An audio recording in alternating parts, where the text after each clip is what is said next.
Hi guys, this is Don and welcome to my channel.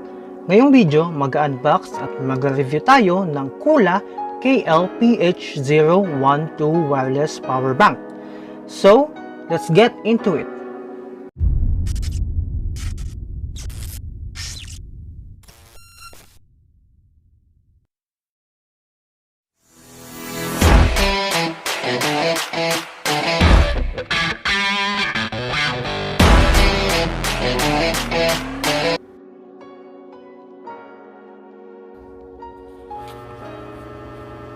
So, as you can see, wala na siyang plastic and ganito na siya nung dumating sa akin except sa packaging ng courier.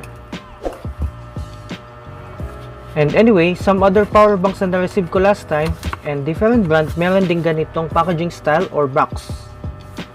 So, sa loob ng box, meron tayong main unit or wireless power bank. Ito siya. Ayan.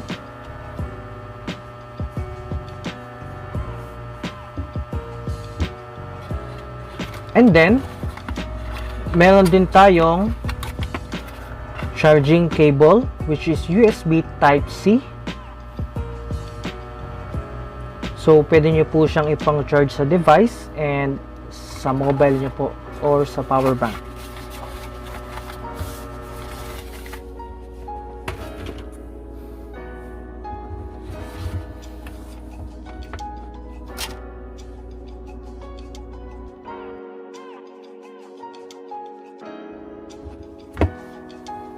So for me, ang design niya ay looks premium and makikita mo agad yung quality ng power bank na mukhang matibay. Ang material na ginamit dito ay aluminum plus alloy plastic. Ayan. Ang color niya sa market ay only dark blue. Merong 4 LED light indicator.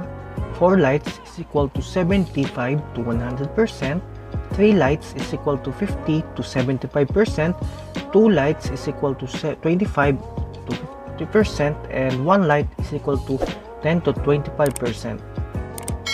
So, ang bigat niya is 273 grams.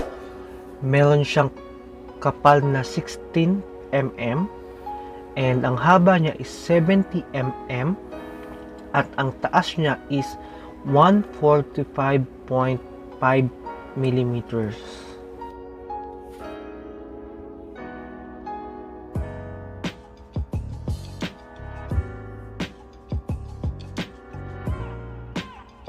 Guys, green color for wireless charging. Ito yung LED light indicator niya.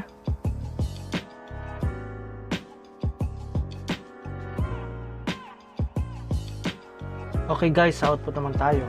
Ang wireless charger niya is 10 watts ang maximum. Yan, dito sa gitna. And make sure dapat supported ng phone mo yung wireless technology.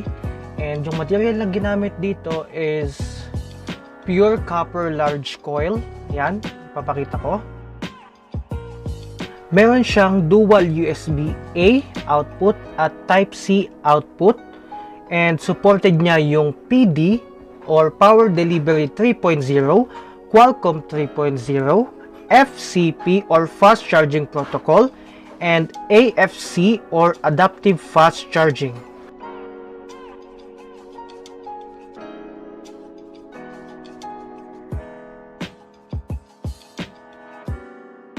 For the input naman, meron siyang micro USB 5 volts and Type-C 5 volts, 9 volts, and 12 volts.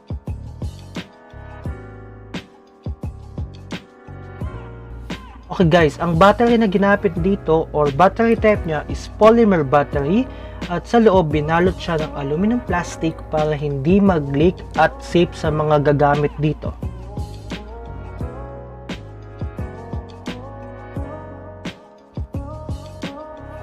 Okay guys, power bank test naman tayo. Ang gagamitin ko pong device is Samsung Galaxy Note 8 para sa wireless charging, and take note, you need to power on first the power bank para magamit nyo po ang wireless charger. So ayan, we need to wait po at least 5 seconds. Ayan. Kaya matagal siya kasi may case akong ginamit na medyo makapal.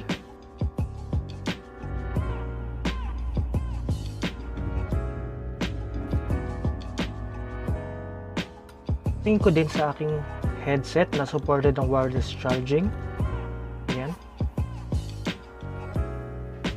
Patong po natin ang ating wireless headset. Makikita nyo po sa kanya na nagcha-charge siya. Ayan yung color white. Makita nyo po yung meter niya, taas baba. Ayan.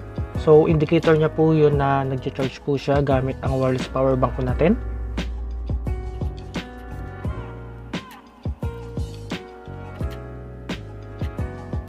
Tingnan naman natin gamit ang wire. Ito, ang gagamitin ko ditong device is Sony Xperia EZ2 or XZ2.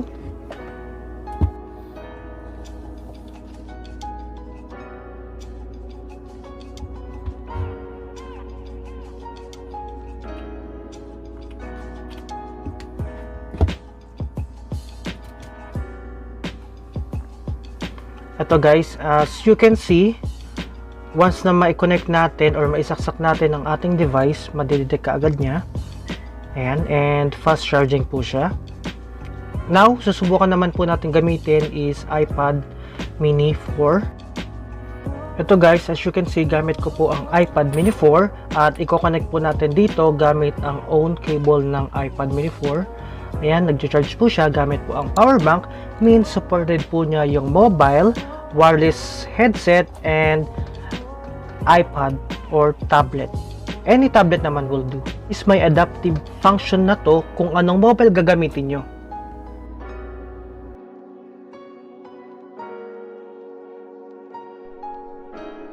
Price niya is 799 pesos at available to sa Lazada, and ilalagay ko sa description ko yung link para kung interested kayo, i-click nyo na lang.